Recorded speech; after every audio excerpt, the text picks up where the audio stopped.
Muitas pessoas têm tido seus sonhos destruídos pela falta de confiança absoluta em Deus.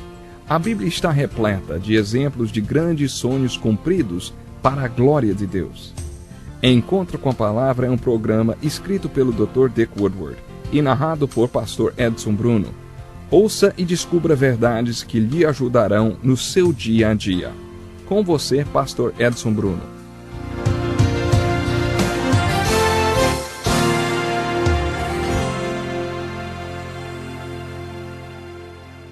Eu quero dar bem-vindo a você para mais um encontro com a Palavra. Nesse programa estamos estudando profundamente a Bíblia Sagrada e estamos somente começando. Agora estamos estudando o segundo livro. Como continuamos a estudar o livro de Êxodo, gostaria de lembrá-lo que a palavra Êxodos ou Êxodos significa saída ou partida. Isto está dizendo para nós qual é o tema do livro de Êxodo.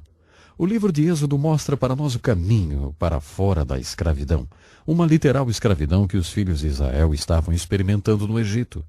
Então, como aplicação, o livro de Êxodo nos mostra o caminho para fora da escravidão dos pecados que experimentamos hoje. Na primeira sessão do livro de Êxodo que estudamos, o fizemos em uma perspectiva histórica. Então, nosso foco principal esteve sobre os princípios que envolveram a chamada de um libertador. Como olhamos para a grande libertação retratada no livro de Êxodo e tentamos ver a aplicação devocional desse livro, nós nos prendemos em Moisés, que é o grande instrumento humano usado para a libertação do povo de Deus. Nesta sessão que começamos agora, eu gostaria que nossa atenção estivesse voltada especialmente para a libertação, que é retratada no livro de Êxodo. Esta é a grande mensagem deste livro, libertação. Como já dissemos, a palavra libertação é sinônimo da palavra salvação. Isto é especialmente no Velho Testamento. Quando vamos para o livro de Êxodo, para o assunto da libertação, e vimos a salvação que este povo experimentou, contemplamos aí o grande poder de Deus. Isto porque não existe tal coisa como a salvação, passado ou presente, sem o poder de Deus. No livro de Êxodo você verá o poder de Deus sendo exibido de um modo sem igual. Você verá a grande e poderosa mão de Deus vindo sobre o Egito e Faraó em forma de pragas. Estas 10 pragas são um estudo muito interessante, especialmente quando nós as aplicamos para as nossas próprias vidas. A mensagem das 10 pragas que caem sobre Faraó e o Egito e move-lhes ao ponto de estarem dispostos a deixarem o povo hebreu ir embora, é um retrato da grande verdade que é ensinada na Bíblia de Gênesis a Apocalipse. Em 1 João capítulo 4 e versículo 4, esta verdade é expressada da seguinte maneira: Ele está em vocês, e maior é o que está em vós do que o que está no mundo. Ou podemos colocar da seguinte maneira: existe alguém em nossos corações que é poderoso e forte como nenhum mal nesse mundo. Esta é a aplicação devocional nesta mensagem das 10 pragas. Como você vê, a primeira resposta de Faraó sobre o pedido de Moisés e os anciãos de Israel para deixarem o povo ir foi ridicularizada. Depois de tudo isto, na verdade, parecia ser um absurdo. Um pequeno grupo de hebreus irem à presença de um faraó egípcio e eles saírem em liberdade total. Agora, a razão que eles dão para essa absurda demanda é mencionada várias vezes em seus registros.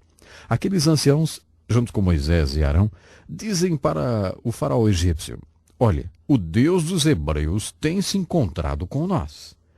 Então deixe o povo ir, porque o que Deus nos disse dirá também a você. Eu acho que isso é realmente muito desafiador. Quando juntos adoramos ao Deus vivo e verdadeiro, eu realmente gostaria de saber se temos esta perspectiva, irmos para fora de um serviço de adoração e dizermos para as pessoas desse mundo: olha, nós temos somente nos reunido com o Deus vivo e verdadeiro, e isto é o que Deus tem para dizer para vocês. Eu penso que esta é uma excitante perspectiva. Esta foi a perspectiva com a qual Moisés e os anciãos se aproximaram de Faraó. E é claro, da primeira vez Faraó recusou. Isto é dito várias vezes nas Escrituras. Por exemplo, em Êxodo 7 e 13, também capítulo 4, Versículo 21. Deus deliberadamente endureceu o coração de Faraó e dessa forma teria uma oportunidade para demonstrar o seu grande poder através das pragas que viriam sobre Faraó. Este é um conceito muito interessante. Na verdade, um problema teológico para alguns e filosófico para outros. Um problema do mal. E de onde veio o mal, hein? Qual o contexto dentro das funções que existem nesse mundo? Se Deus é um bom Deus, por que ele permitiu o mal aqui? Se Deus é um poderoso Deus, por que é que ele permite o mal? Penso que você vê nesse conflito entre Moisés, os anciãos de Israel e Faraó uma grande luta sendo travada. E esse grande conflito entre o bem e o mal é também retratado em outro lugar na Bíblia. O livro de Jó mostra-nos este mesmo conflito da seguinte forma: Deus permite o mal para estar nesse mundo. É como o joalheiro que exibe os belos diamantes contrastando com o veludo preto. Deus permite o mal nesse mundo porque esse mal dá a Deus oportunidade para demonstrar o seu grande poder, amor, graça e, claro, misericórdia. Se o mal não estivesse aqui, Deus poderia não ter a oportunidade de demonstrar todas essas coisas. Isto é o que vemos perfilado nas Escrituras. O mal serve ao propósito de Deus. Deus, que é Deus, permite que o mal existe. Deus é toda sabedoria. Deus sabe tudo sobre o mal. Com Deus está todo o poder. Deus poderia fazer alguma coisa para que não existisse mais o mal, se Ele quisesse. O fato é que não podemos ir para outro caminho, a não ser que o mal existe no mundo pelo desejo permissivo de Deus. Por alguma razão, Deus permite o mal. E, analisando por esse caminho, concluímos que o mal glorifica a Deus. Aqui está uma ilustração de como o mal glorifica a Deus. Deus disse para Moisés: quando você for falar com Faraó, ele não deixará vocês partirem. Eu estarei endurecendo o coração de Faraó. E como resultado disso, ele estará completamente do lado oposto.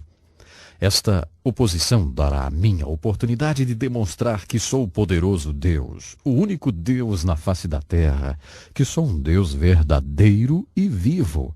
Esta verdade é demonstrada quando as 10 pragas vêm sobre Faraó e o Egito. As pragas demonstram o poder de Deus para libertar. Através dessas pragas, Deus se inclinou sobre Faraó como um elefante e o foi sufocando, até Faraó finalmente deixar os filhos de Israel irem para a liberdade. No livro de Êxodo você pode também ver a grande verdade que poderíamos chamar de os princípios da libertação do poder do pecado e do mal.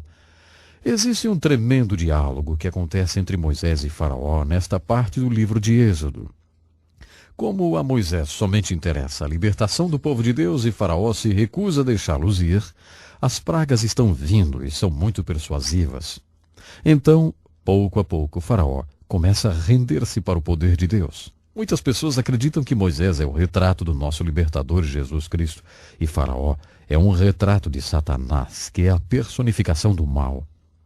Se entendermos a dinâmica do que está existindo entre Moisés e Faraó, podemos entender a dinâmica do que existe entre Jesus Cristo e Satanás hoje.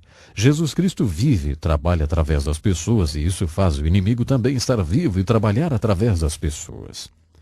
Isto tudo que está no livro de Êxodo é um grande ensinamento para nós, quando entendemos a dinâmica do que envolve a nossa salvação, ou libertação do poder, tirania e a escravidão dos pecados. Estas tentativas de Faraó para tentar fazer um acordo com Moisés mostram-nos as estratégias do mal hoje. O maior inimigo do melhor é o bem. Satanás não nos tenta para roubarmos um banco se Deus quer que sejamos um médico missionário, por exemplo. Ele nos tenta para sermos um médico aqui nesse país e ganharmos um bom dinheiro. Satanás oferecerá algumas coisas boas que não serão o melhor que Deus terá para nós. Ele tentará conseguir que façamos pequenos compromissos até que um dia percebamos que não estamos servindo e colocando Deus em primeiro lugar e, claro, nem cumprindo a sua vontade para a nossa vida. Moisés realmente nos mostra os princípios da libertação dessas tentativas de Faraó para conseguir fazer um acordo com ele.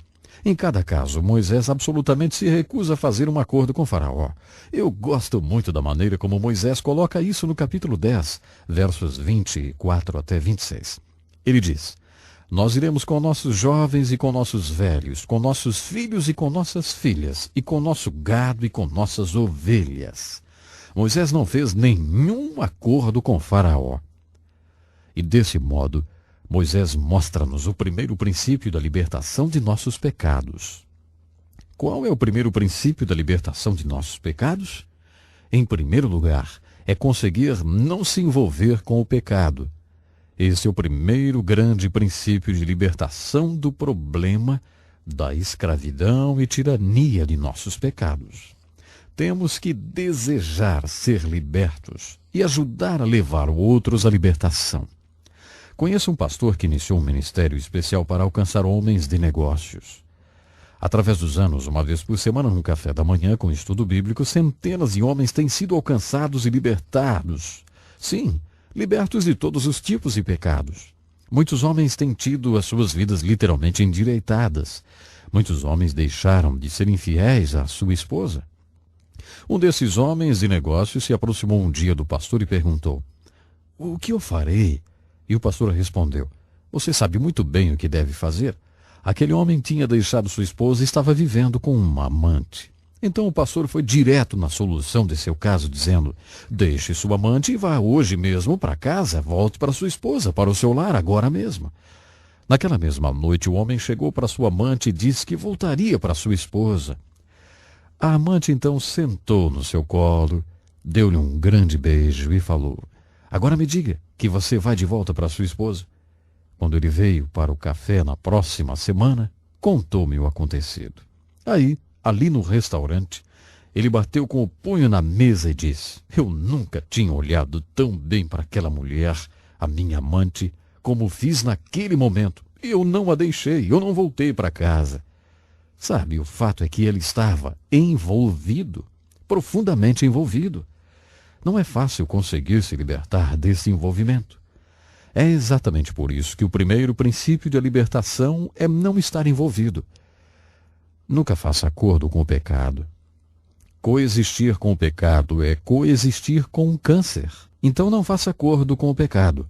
Isto é o que Moisés nos mostra quando olhamos para os princípios da libertação aqui no livro de Êxodo. Com isso concluímos o nosso estudo de hoje. No nosso próximo encontro eu continuarei a focalizar e a aplicar esses princípios da libertação que descobrimos no hostil diálogo entre Moisés e Faraó.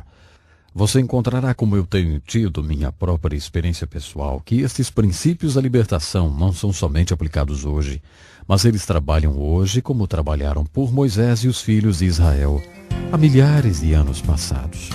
Pense nisso e até o nosso próximo encontro. Que lição importantíssima. Obrigado, pastor Edson Bruno. Prezado ouvinte, coloque em prática o que você ouviu aqui. Sem dúvida, sua vida será grandemente abençoada. Este é um estudo escrito pelo Dr. Dick Woodward, na voz do pastor Edson Bruno. Escreva-nos e solicite o material. Nosso endereço é Encontro com a Palavra, Caixa Postal 2011, CEP 89201-970, Joinville, Santa Catarina. Até o nosso próximo Encontro com a Palavra.